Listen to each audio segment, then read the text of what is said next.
Just a short update on the engine shed for Marylebone. So the skylight here, so I've used the clear plastic from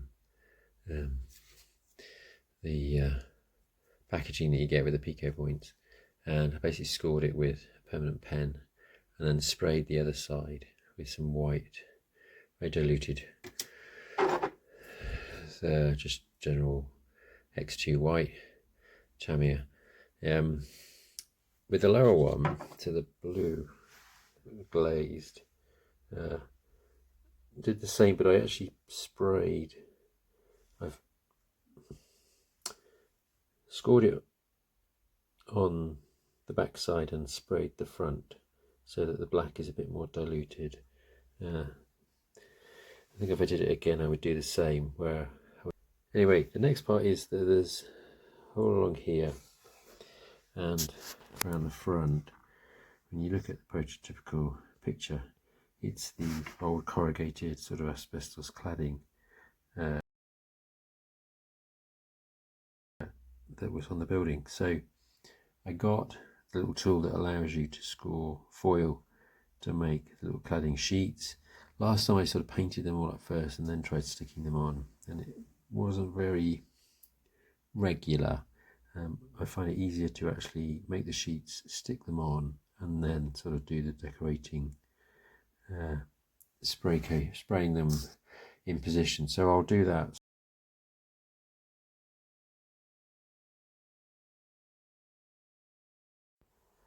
So I decided to go back over the glazing with a bit of a grey thin colour, just to dull down the dark stripes, and I've gone over the aluminium foil a couple of times. I may add a little bit of a dark wash as well. I'll see how it looks in the morning and just do a few last touches.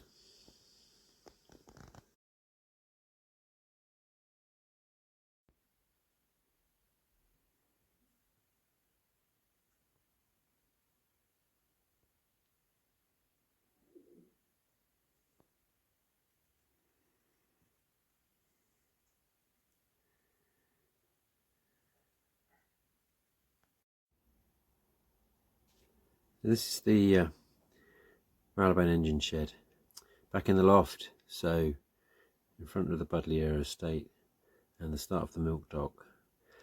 The length of the shed at the moment is about a third of what it needs to be, but if I was to build Marylebone Station to probably true size, it would take the whole side of one length of the loft. So I've got it shortened. I then have obviously the roof struts and the B frame, but I may continue another section of it.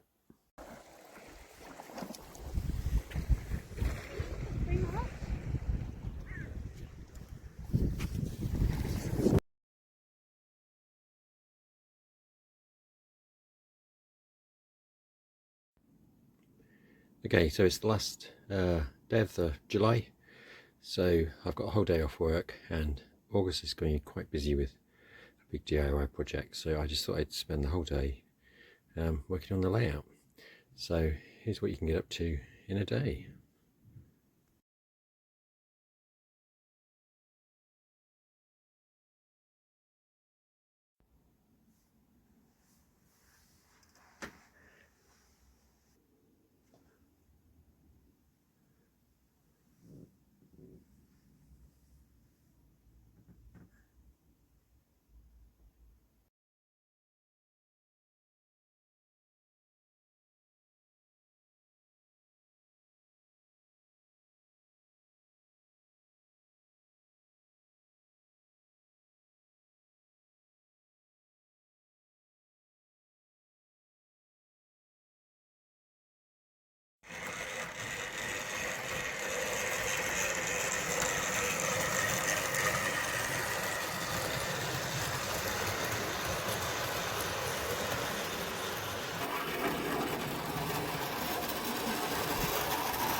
Okay, so part two, the summer project, is going to be sorting out the warehouse at the back of my DERF goods yard.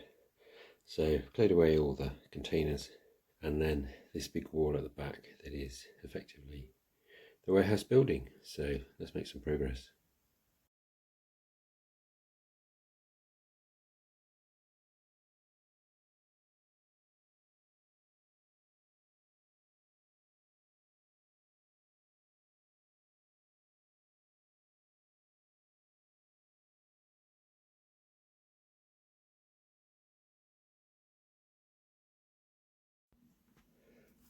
So for the bottom of the warehouse, I've got this V-groove over green, and then for the next layers up, it's sort of a flat sheet. So I've got 6 layers to do in panels, a bit like how the building is made.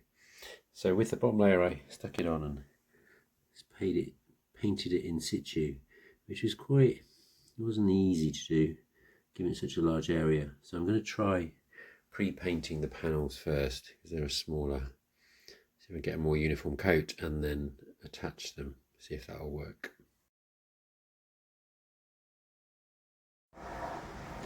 So for the first row I've got sky blue. The camera's been quite kind to me. The human eye sort of picks up a lot more unevenness in my spray painting, but it's doing large areas sort of uniformly is proving to be quite tricky, probably because I have a very cheap airbrush and inexperience. But anyway, there is a sort of I tried to go for a slightly lighter touch at the top edge, which is how the panels look on the building.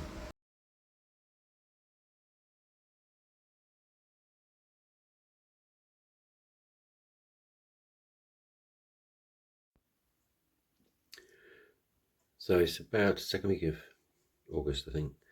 It's Eclipse Day. Anyway, making progress on these panels that make up the higher part of the warehouse. I sort of started with, so effectively these are the base colours. So I've got the sort of sky grey and the sky blue.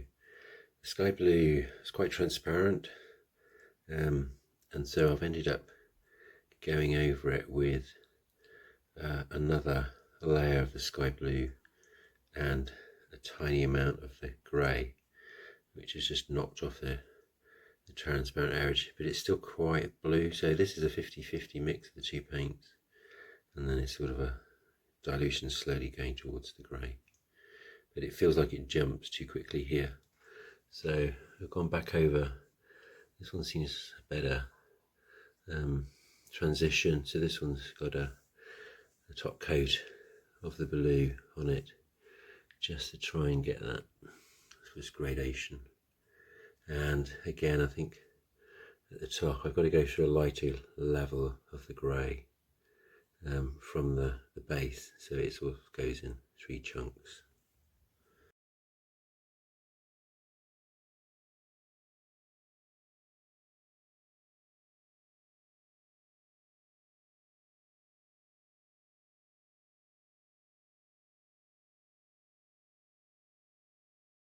Rolling stock and all that kind of, which is great, and we're going to talk about that kind of stuff in one of these boxes, by the way. Rail-stuff.com, £27 for box, £2 from every box goes to Andy's Man Club as well. Well, I've got a bit more to do on the back warehouse, around the edge trim. I need to order some more evergreen right angle strips, and I think there's a couple of lights. I've got to sort of try and work out how to make those. The baseboard needs to go up in the loft because I finished the baseboards for the rest of the second deck. There was a little bit of that in this one, and that'll be the main update for September, was the progress I've been making over the summer. It's been really helpful working on this project down here. It's I think yesterday we were 27 in Scotland, which for us was the hottest it's been, and I appreciate down south chatting to friends and that it's way up into the high 30s, and the loft yesterday was just unbearable. So I'll get this baseboard up, carry on working on the back panel in the background, and I probably won't film any of it, but you'll see it hopefully in the future as trains are running past the Durfgood Freight Yard and into the Durf Freight Yard. Anyway, if you've made it this far, as always, thanks for watching. Do appreciate it, and I'll catch up with you in September with a proper full episode. Cheers.